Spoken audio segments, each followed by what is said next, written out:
देवर्षि नारद का आना हुआ उसी नगर में। तो महाराज हिमाचल ने देवर्षि नारद को पास बुलाया, आसन दिया, कहा महाराज मेरे घर में एक कन्या ने जन्म लिया है, तुम एक काम करो उसका नामकरण संस्कार कर दो।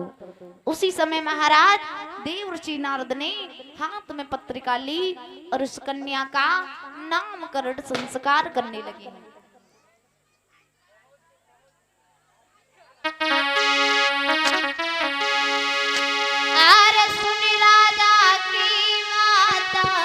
और मुनि ने हाथ पत्रिका ली और सीधी सादी लगन उरे के नाम धरी।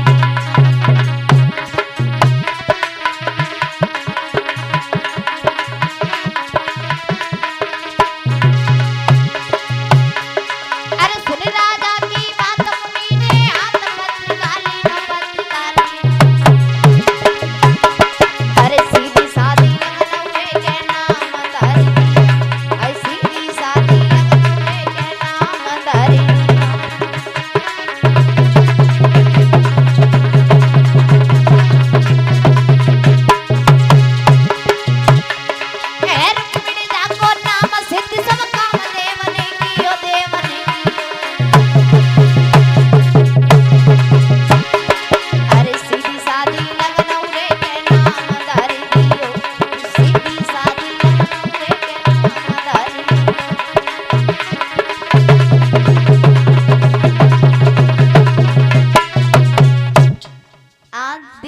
नारद ने हाथ में पत्रिका ली और कहा महाराज इसका नाम, ये तो देवों ने भेजी है, ये तो आदि शक्ति है, इसका नाम उमा है और इसे देवताओं ने भेजा है। आज महाराज हिमाचल कहने लगे प्रभु हमारी बेटी के कुछ जीवन के बारे में बता दो, जो वो आगे चल के अपने घर द्वार का नाम कैसे रोशन करेगी और इसका विवाह कैसे घर में होगा, कैसा घर होगा, कैसा वर होगा। देवर्षि नारद बताने लगे सुनो महाराज, इस बेटी के लिए जो वर बना है वो एकदम बूढ़ा होगा, जिसके घर में न तो खाने के लिए दाने होंगे न रहने के लिए घर होगा। लेकिन महाराज बहुत ही बूढ़ा होगा इसका होने वाला पति।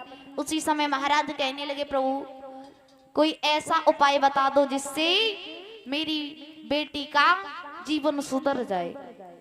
उसी समय देवर्षि नारद कहने लगे अगर तुम्हारी बेटी भोले बाबा की तपस्या करे तो तुम्हारी बेटी का भाग्य बदल सकता है, क्योंकि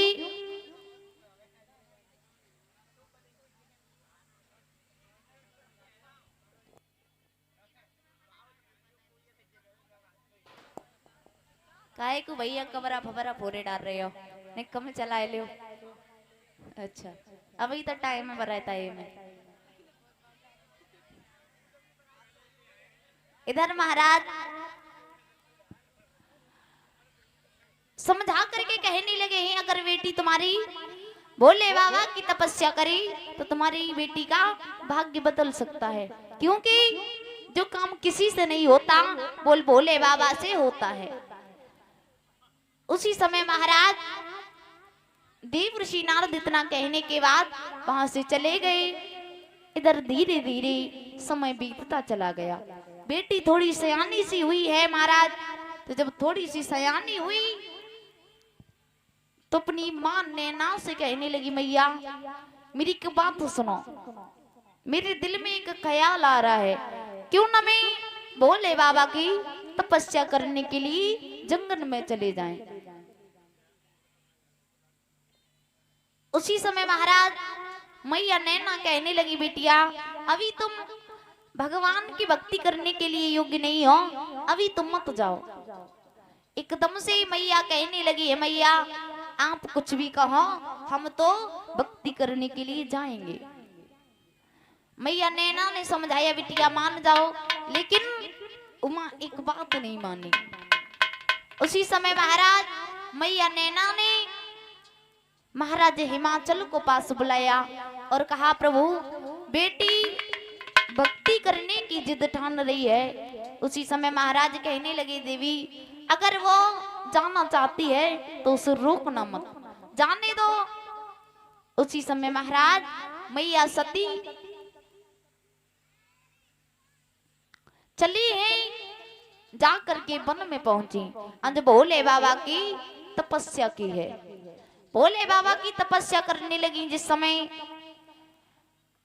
तो उसी मार्ग से होकर महाराज सप्तक ऋषि का जाना हुआ। उसी मार्ग में एक सुंदर सी कन्या को बैठा हुआ देखा। एकदम से उस कन्या से पूछने लगे लाडो तुम इस घने से जंगल में क्यों बैठी हो और तुम किसकी तपस्या कर रही हो।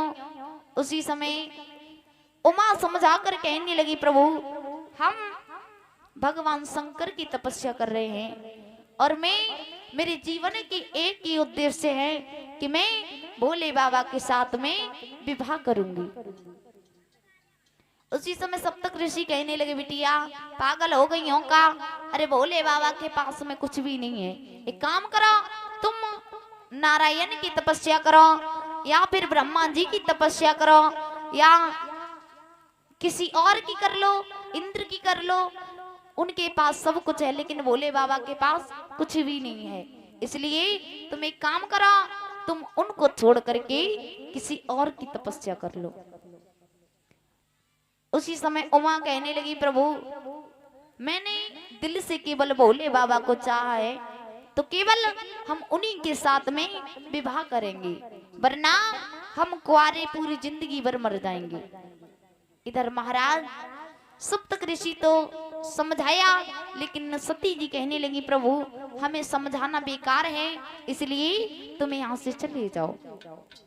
आज समझा करके सभी ऋषि चले हैं। सती जी भोले बाबा की तपस्या में महाराज अपने तन की भी याद को भूल गई।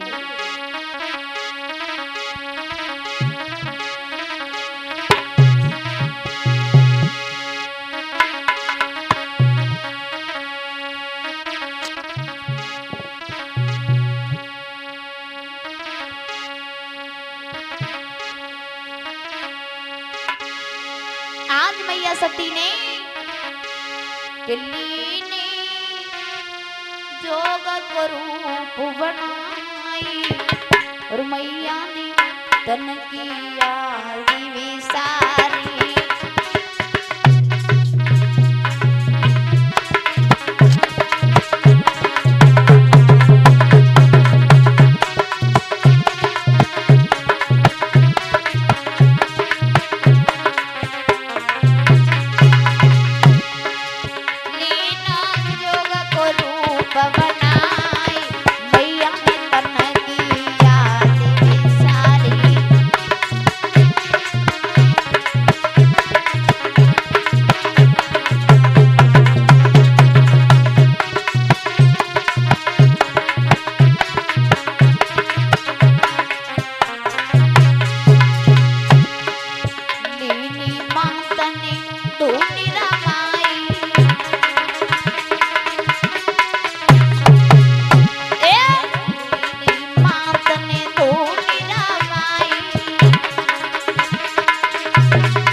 शरीर का भी ख्याल नहीं किया।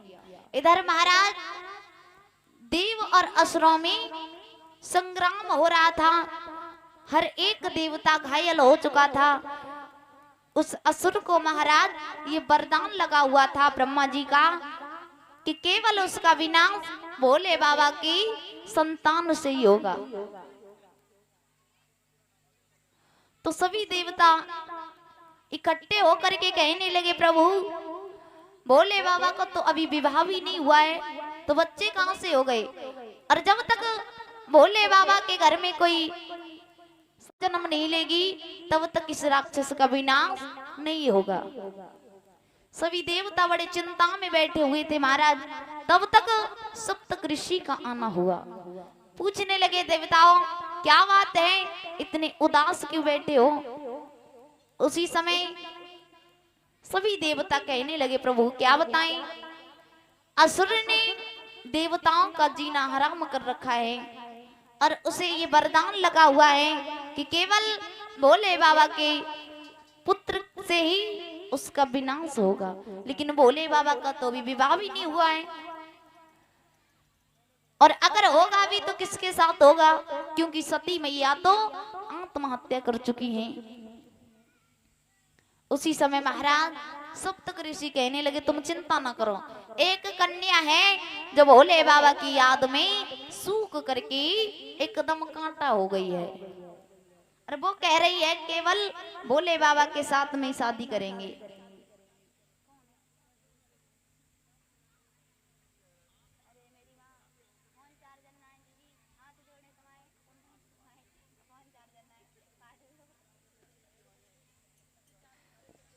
उसी समय महाराज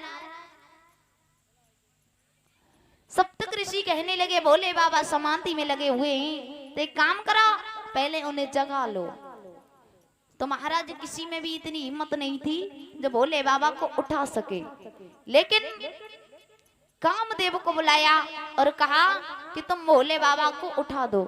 कामदेव कहने लगे, माफ करना प्रभु, हम अपनी पत्नी से बहुत प्यार करते हैं, और हम अगर भोले बाबा को उठाएंगे तो वो हमें जला करके भस्म कर देंगे। आज कामदेव को समझाया, तुम जगा दो। कामदेव ने महाराज आज भोले बाबा को जैसे ही उठाया, भोले बाबा ने जैसे ही नेत्रों को खोला, एकदम से नेत्रों से आग निकली महाराज, जिससे कामदेव जल करके भस्म हो गए। अब कामदेव की पत्नी जिसका नाम था यति, यति रोने लगी, कहने लगी, प्रभु आप तो सुहाग को जीवन दान देने वाले हो, लेकिन आपने तो मेरा सुहाग ही उजाड़ दिया। रोने लगी है यति। उसी समय भोले बाबा कहने लगी, यति तुम चिंता ना करो, तुम्हारा मिलन मृत्यु लोक में भी होगा। आज महाराज देवताओं से पूछने लगे, बताओ हमें क्यों जगाया? भोले बाबा से सभी कहने लगे, हमारी बात सुनो, एक काम करो भोले बाबा, बहुत दिन हो गए रसगुल्ले नहीं खाए। भोले बाबा कहने लगे, अगर रसगुल्ले खाने तो किसी हलवाई की दुकान पे जाओ। कहने लगे, हलवाई के तो बहुत खाए, किसी की बारात के अभी तक नहीं खाए। और ऐसा कोई अब देवता नहीं राज जिसका विवाह हो सके, तो एक काम करो भोले बाबा, तुम अब विवाह कर लो। भोले बाबा कहने लगे, भैया एक बार के तो ऐसे तैसे छुट पाई, अब दोबारा हमें नहीं पढ़ना।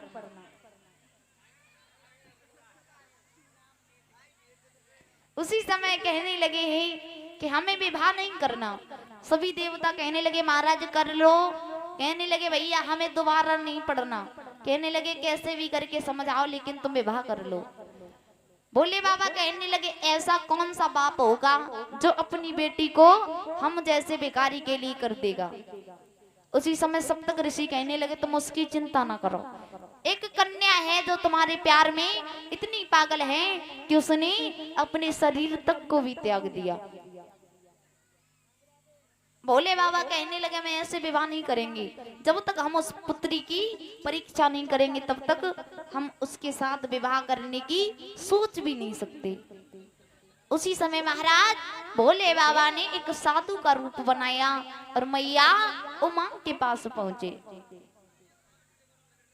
जिस समय उमा के पास पहुंचे महाराज, उसी समय जाकर कहने लगे, उमा तुम पागल हो गई हो, अरे भोले बाबा के चक्कर में मत पड़ो।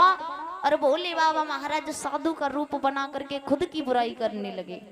कहने लगे उमांग एक काम करो, तुम कन्हैया से शादी कर लो। या प्रभु श्री राम तो मर्यादा में ही, वो तो अपनी पत्नी के अलावा किसी दूसरी को देखते भी नहीं है। एक काम करो, तुम ब्रह्मा जी से शादी कर लो। उसी समय पार्वती जी कहने लगी माफ करना प्रभु, हम केवल भगवान शंकर के अलावा किसी दूसरे की ओर, पतिव्रता स्त्री का एक धर्म होता है महाराज कि किसी दूसरे की मर्द की तरफ निहारना भी नहीं चाहिए।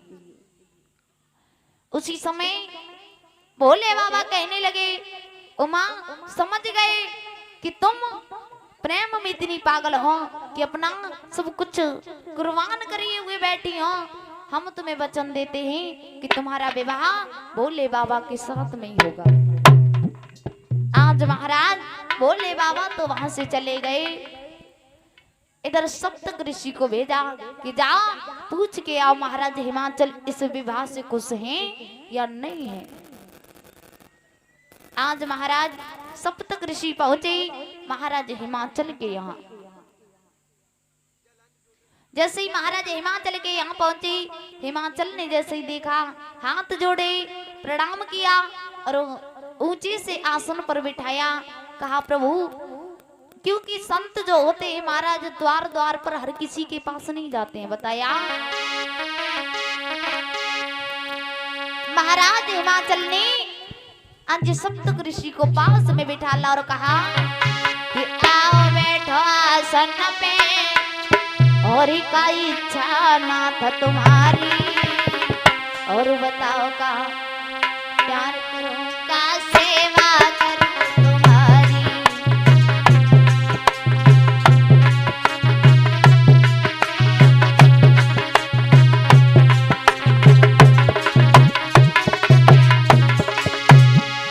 अरे आओ बैठो आसन पे, का इच्छा ना था तुम्हारी। हाँ आओ बैठो आसन पे, का इच्छा ना था तुम्हारी।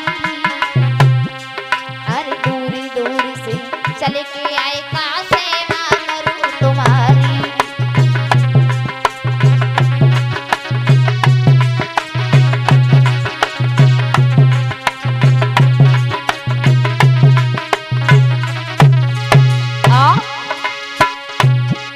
अरे संत शिरोमणि द्वारी द्वार पे कभी किसी के न जाते। संत शिरोमणि द्वारी द्वार पे कभी किसी के न जाते। होती है शुभ घड़ी संत के दर्श तभी हो पाते।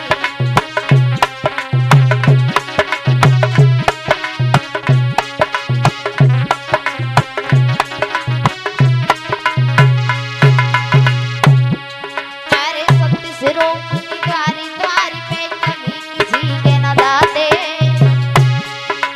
संत शिरोमणि द्वारी द्वार पे कभी किसी के न जाते। होती है शुभ घड़ी संत के दर्श तभी हो पाते।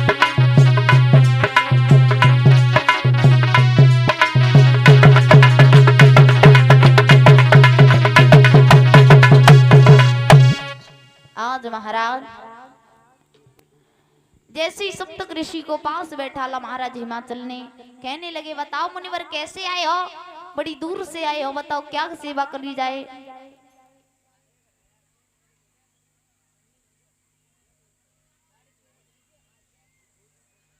उसी समय सप्त ऋषि कहने लगे महाराज आए तो काम से थे, लेकिन पता नहीं आप मानोगे या नहीं मानोगे।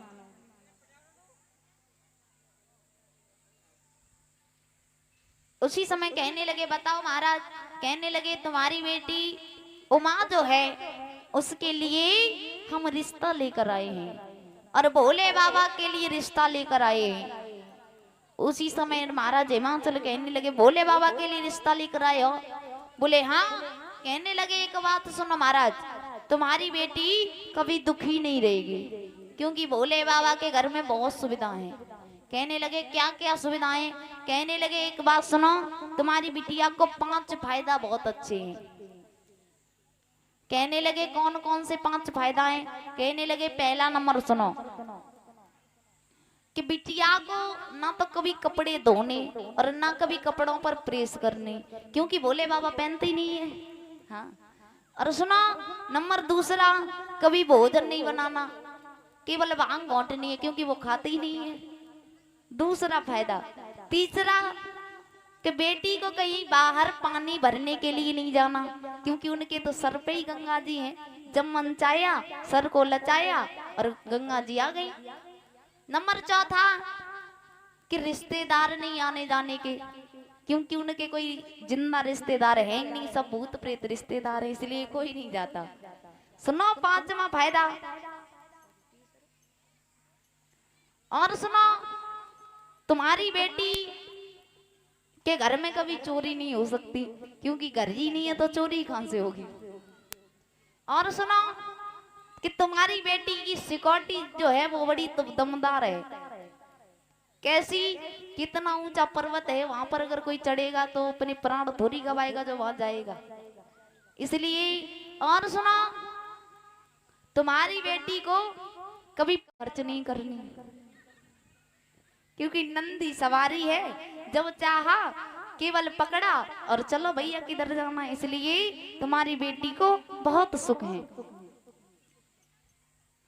उसी समय महाराज हिमाचल कहने लगे अगर तुम सबका यही कहना है तो हम भी तैयार हैं। आज महाराज हिमाचल ने नाई और ब्राह्मण को बुलाया और ये 51 रुपए महर्षि नवीन नगर से आए हुए हैं, ये शास्त्री मंडल के लिए देते हैं। भगवान से कामना चाहेंगे हमेशा राधा मैया अपनी कृपा दृष्टि बनाए रखें। बोलिए आनंद कंद भगवान की, वृंदावन बिहारी लाल की। इधर महाराज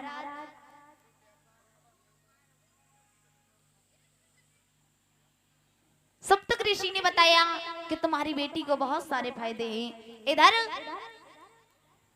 महाराज हिमाचल ने भी नाई और ब्राह्मण को बुलाया, कहा जल्दी जल्दी जो काम हो जाए वो अच्छा होता है। नाई और ब्राह्मण को बुलाया, नाई और ब्राह्मण को बुलाने के बाद चिट्ठियां लिखी और लगन और पत्रिका महाराज भोले बाबा के लिए भेज दी है। सभी देवगणों को बुलावा पहुंचा, सभी देवता वहां पर इकट्ठे हुए। इकट्ठे होने के बाद लगुन चढ़ी महाराज, और जब लगुन चढ़ी उसी समय ब्रह्मा जी कहने लगे नादिया थोड़ा इधर आओ। नंदी कहने लगे बताओ भैया क्या बात है।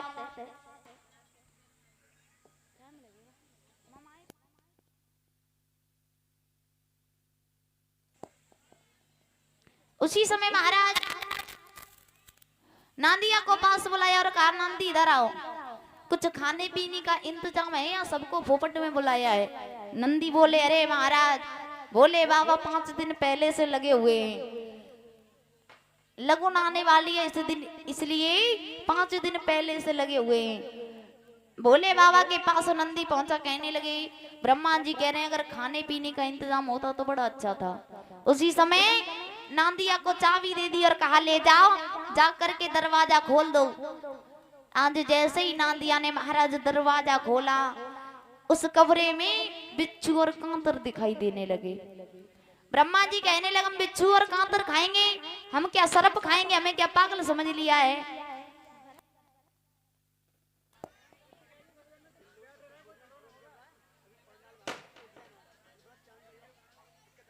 अरे भैया कोई खड़े ना हो, बैठ जाओ बैठ जाओ बैठ जाओ माताओं, अगर चांद में लगो तो बहुत दिक्कत आ जाएगी, तो बैठ जाओ।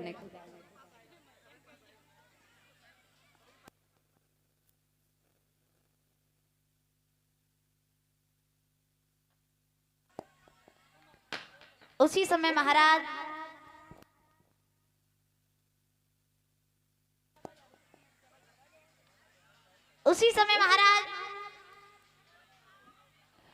नांदिया कहने लगा ब्रह्मा जी एक काम करो, तुम थोड़ा अंदर रखे देखो शायद चमत्कार हो जाए। महाराज आज सभी को भोजन कराया, भोजन कराने के बाद बारात के लिए निमंत्रण लेकर चले, सभी को विदा किया। भोले बाबा ने विदा में सभी को राख दी महाराज। रेख जो होती है भोले बाबा ने वही विदा में दी।